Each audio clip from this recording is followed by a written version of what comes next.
নমস্কার বন্ধুরা, আমি দেবযানী। আপনাদের চ্যানেল দেবযানী রান্নাঘরের ভিলেজ ফুডে আপনাদের সবাইকেই স্বাগত জানাই। আজকের রেসিপি পটল সুন্দরী। পটল দিয়ে বিভিন্ন রকমের রান্না আপনারা খেয়েছেন। একবার পটল দিয়ে পটল সুন্দরী বানিয়ে খাবেন। কোনো অতিথি এসছে, হঠাৎ করে রান্না করার মতন তেমন কিছুই নেই, যদি মাত্র কয়েকটা পটল থাকে না বাড়িতে, ওই রকমভাবে পটল সুন্দরী যদি আপনি বানিয়ে দেন, দেখবেন ওই অতিথি আবার আপনার হাতের ওই পটল সুন্দরী হয় খেতে চাইবে দ্বিতীয়বার, নয়তো বা রেসিপিটা জানতে চাইবে। এতটাই সুন্দর এই পটল সুন্দরী রেসিপি। দেখতে যত সুন্দর হয়, খেতে আরও অনেক বেশি সুন্দর হয়। তার জন্য আজকের কিন্তু পটল সুন্দরী রেসিপি আমি আপনাদের সঙ্গে শেয়ার করব। খুব সহজভাবেই শেয়ার করার চেষ্টা করব, যাতে আপনারা খুব সহজভাবে নিজেরাই বাড়িতে বানিয়ে ফেলতে পারেন পটল সুন্দরী। আসুন তাহলে শুরু করা যাক পটল সুন্দরী। নামটা ভীষণ ভালো লাগছে না? নামটা যেরকম সুন্দর, খেতেও সেরকম সুন্দর। আসুন, লেখো লেখো। বাবু একদিকে লিখছে, একদিকে রান্না হচ্ছে। যখনই রান্না করতে আসি একদম পড়াশোনা বন্ধ করে ও চারদিকে ছোটাছুটি করে। আজকে ওই জন্য ওকে বসানো হয়েছে, লিখছে। লেখো লেখো লেখো। হ্যাঁ হ্যাঁ, ওটা কি লিখেছে বাবু? বর পরে ল হয়? কি হয়?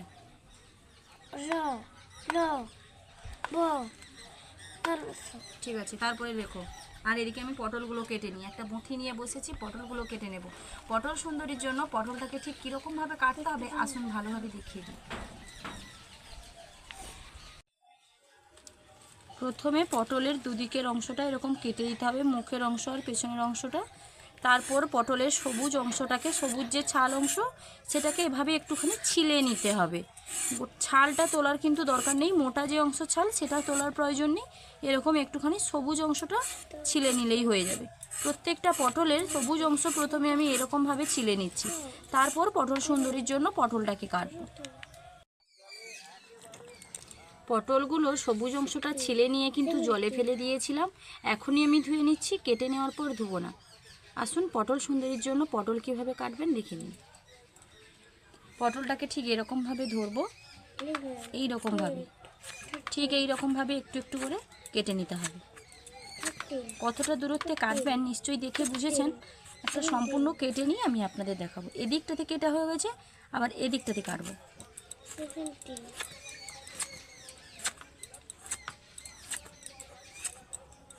এইবার আমি আপনাদের দেখাচ্ছি ঠিক কীরকমভাবে পটলটা কাটা হয়েছে। দেখুন, এরকমভাবেই কিন্তু পটলটা কাটা হবে।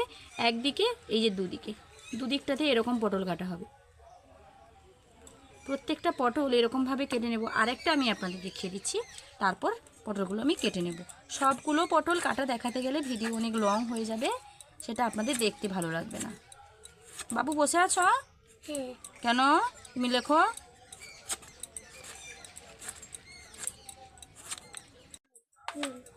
একই রকমভাবে সবগুলো পটল কেটে নিচ্ছি। বাবু হচ্ছে? কি লিখছো এবারে? ডাকছি তো। কি ডাকছো? আচ্ছা ঠিক আছে।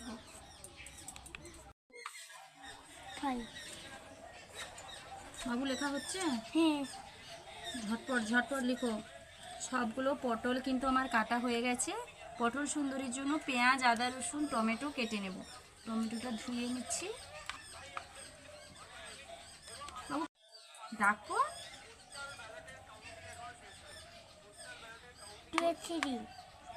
ঠিক করে ডাকো, একটু প্রথম থেকে উপর থেকে ঠিক করে ডাকো, তাহলে তো বুঝতে পারবো তুমি কীটা লিখছো। আমি দেখতে পাচ্ছি না তো দূর থেকে, রান্না করছি না, কানে শুনে আমি বুঝবো ঠিক লিখছো না ভুল লিখছো। বলো। 21, হ্যাঁ 22, হ্যাঁ 23, হ্যাঁ 24, হ্যাঁ 26। উনুন ধরিয়ে তেলের কড়াইটা বসিয়ে দিয়েছি, আর এদিকে মশলাপাতি সব রেডি করে নিয়েছি। বৃষ্টি হয়েছিল বলে আমার এই জ্বালানিগুলো না একটুখানি ভিজে গেছে, আর হালকা ভিজে গেছে বলে না একটু ধোঁয়া হচ্ছে। তেলটা ভালোভাবে গরম হয়ে গেছে। কেটে রাখা পটলগুলোকে তেলের মধ্যে দিয়ে একদম ডিপ ফ্রাই করে ভেজে নেব, যাতে পটলটা প্রায় 60% মতো সেদ্ধ হয়ে যায়। সবগুলো পটল একসঙ্গে দিয়ে দিয়েছি। এবার যেটা করব সেটা হলো একটুখানি হলুদ গুঁড়ো আর লবণ দিয়ে দেবো। আগে পটলে হলুদ আর লবণটা মাখিয়ে রাখলেও হতো, তবে হ্যাঁ কড়াইতে দিয়ে দিলেও চলবে। হলুদ দিয়ে দিয়েছি, দিয়ে দেবো লবণ, যাতে পটলের মধ্যে ভালোভাবে একটু লবণটা ঢুকে যায়। হালকা নুনকি নুনকি ভাব যদি হয়ে যায় আর মশলার সঙ্গে যেটুকু থাকবে সেটুকু হয়ে যাবে। বেশ সুন্দর লালচে লালচে কালার করে প্রথমেই বলেছি যেন 60% মতো সেদ্ধ হয়েছে সেরকমভাবে সেদ্ধ করে নেব। পটল সুন্দরীর পটলগুলো কীরকম ভাজা হয়েছে দেখুন, ঠিক এরকম ভেজে তুলে নিতে হবে। আর পটল সুন্দরী নামটা যে এই কারণেই দেয়া হয়েছে, পটলগুলো কতটা সুন্দর দেখতে লাগছে দেখুন। পটলগুলোকে এভাবে কেটে একদিন রান্না করবেন, দেখবেন কি সুন্দর লাগে। তেলটা ঝারিয়ে আমি তুলে নেব। একদম সুন্দর ডুবো তেলে ফ্রাই হয়েছে, তার জন্য একটা ছানটা নিয়েছি, তেল ঝারিয়ে তুলে নিচ্ছি। পটল সুন্দরীর পটলগুলো সত্যি দেখলে মন ভরে যাবে। একবার পটলটাকে এরকম রান্না করবেন না, সব সময় তো একই রকমভাবে রান্না করা হয়। একই জিনিস একই তেল মশলা দিয়ে একটু ভিন্ন রকমভাবে রান্না করা যদি যায় না, তার স্বাদটা একদমই ভিন্ন হয়ে থাকে। একই তেলে আমি কিন্তু তেলটা কমালাম না, তার একটাই কারণ রয়েছে যে এটা একটু তেল তেলে না হলে খেতে ভালো লাগবে না। যদি আপনারা চান কম তেল দিতে পারেন, যাদের ডায়াবেটিস রোগী রয়েছে তারা কম করে তেল দেবেন। এখানে তেজপাতা রয়েছে, গোটা শুকনো লঙ্কা চিড়ে দিয়েছি, গোটা গরম মশলা, গোটা জিরে, হালকা একটু ভাজা ভাজা করে নিচ্ছি। তেলের এই নিচটাতে না হলুদ দিয়েছিলাম বলে, হলুদটা না দিলে বেটার হতো। অনেক ক্ষেত্রে আপনারা তেলে এরকমভাবে হলুদ দেবেন না, এটাতে আমি তরকারি রান্না করে নেবো তার জন্য। কিন্তু যখন ভাজা হবে বা ফ্রেশ তেলটা লাগবে তখন কিন্তু তেলে হলুদ দিতে যাবেন না, কারণ তেলটা অনেকটা কালো হয়ে যায়। গরম মশলাগুলো বলুন আর ফোড়নটা ভাজা হয়ে গেছে। এইবার দিয়ে দেব পেঁয়াজ কুচি। আমি এখানে দুটো বড় বড় সাইজের পেঁয়াজ নিয়েছি। এই পটল সুন্দরী আমাদের বাড়িতে যখনই কোনো অনুষ্ঠান হয় তখনই বেশিরভাগ সময় এরকমভাবে পটল সুন্দরীটা রান্না হয়। পটল সুন্দরীটা খেতে ভীষণ ভালো লাগে, বিশেষ করে অনুষ্ঠানের ক্ষেত্রে না এই পটল সুন্দরীর দারুণ একটা পদ হয়। এই পদটা দিয়ে দেখবেন অনেকেই অনেকটা ভাত খেয়ে নেয়।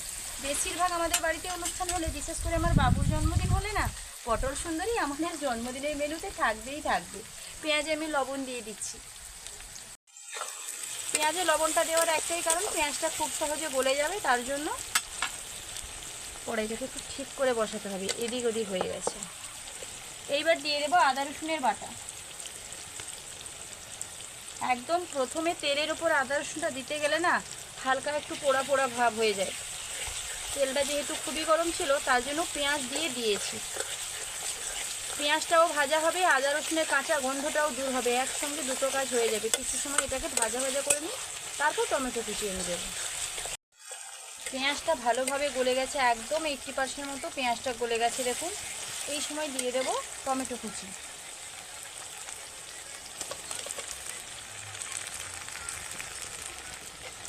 টমেটোটা গলে যাওয়ার জন্য একটুখানি সময় দেবো। টমেটোটা কিন্তু চটজলদি গলে যাবে, লবণ দেওয়া রয়েছে এমনিতেই, গরম তেলের মধ্যে পড়েছে।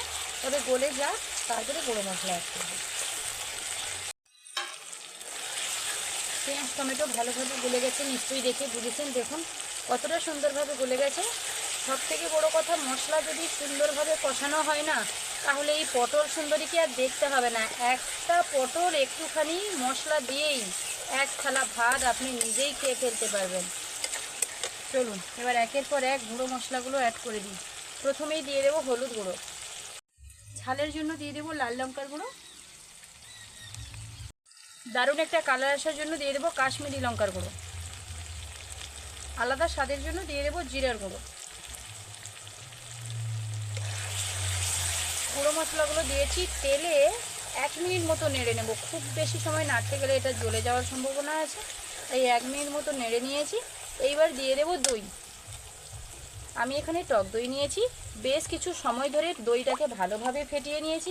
দইটা যখনই মশলাতে দেবেন তখনই কিন্তু উনুনের আঁচটা হয় কমিয়ে দেবেন, নয়তো কড়াইটা একটুখানি নিচে নামিয়ে দইটা দিয়ে দেবেন। আমি কিন্তু এক্ষেত্রে কড়াইটাকে নিচে নামিয়ে দইটা দিয়ে দিচ্ছি।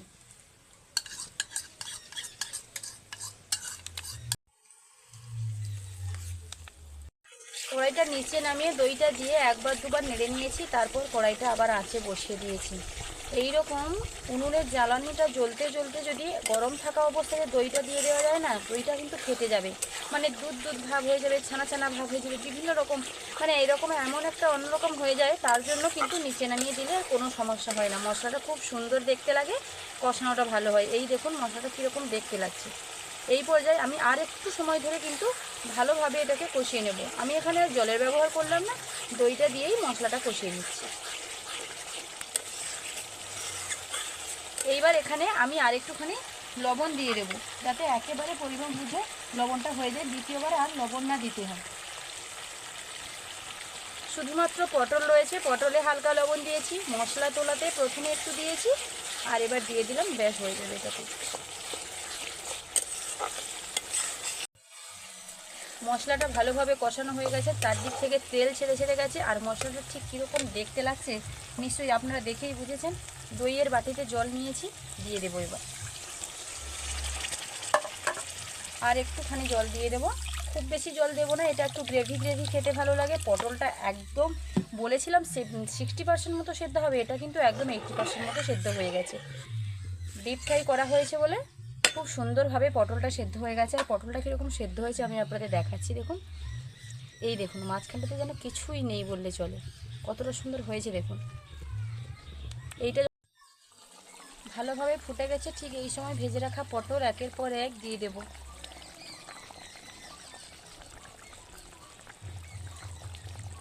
আজকে দুপুরে খাওয়া দাওয়াটা না একদমই জমে যাবে। এই পটল সুন্দরী খেতে ভীষণ ভালো লাগে। মাছ মাংস না থাকলে তো কি হয়েছে, বাড়িতে কয়েকটা পটল থাকলে না এইরকমভাবে পটল সুন্দরী বানিয়ে ফেলি, আর ভাত আর কোনো কিছু পদ লাগেও না। পটল সুন্দরীটা খেতে এতটাই ভালো লাগে। আমার বাবুও পটল খেতে ভীষণ ভালোবাসে।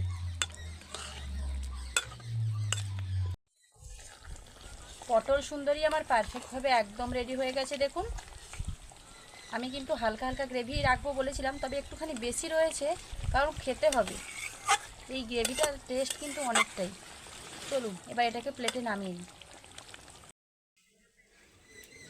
পটল সুন্দরী আমার একদম রেডি হয়ে গেছে দেখুন। দেখতে কি সুন্দর হয়েছে নিশ্চয়ই আপনারা দেখে বুঝেছেন। একদম স্বাদটা রাজকীয় স্বাদের পটল সুন্দরী।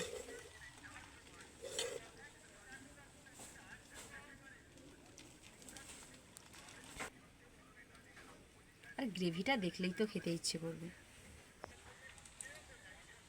যা পটল সুন্দরী রেডি হয়ে গেছে, এদিকে একজন চলে এসছে দেখুন পটল খাওয়ার জন্য। কে? আচ্ছা হোক। যারা পটল খেতে ভালোবাসে না তাদেরকে যদি এরকমভাবে পটল সুন্দরী রান্না করে দেওয়া যায় না, আরামসে চেটে ফুটে খাবে। আর যারা পটল খেতে ভালোবাসে, পটল পছন্দ করে, তাদের জন্য এটা একদম একটা সুখবর বলা যেতে পারে। এই পটল সুন্দরী রেসিপিটা তো আপনারা দেখে নিলেন কতটা সুন্দর দেখতে হয়েছে, আর কত অল্প সময়ের মধ্যেও রান্না হয়ে যায়, বিশেষ কিছু প্রয়োজন লাগে না।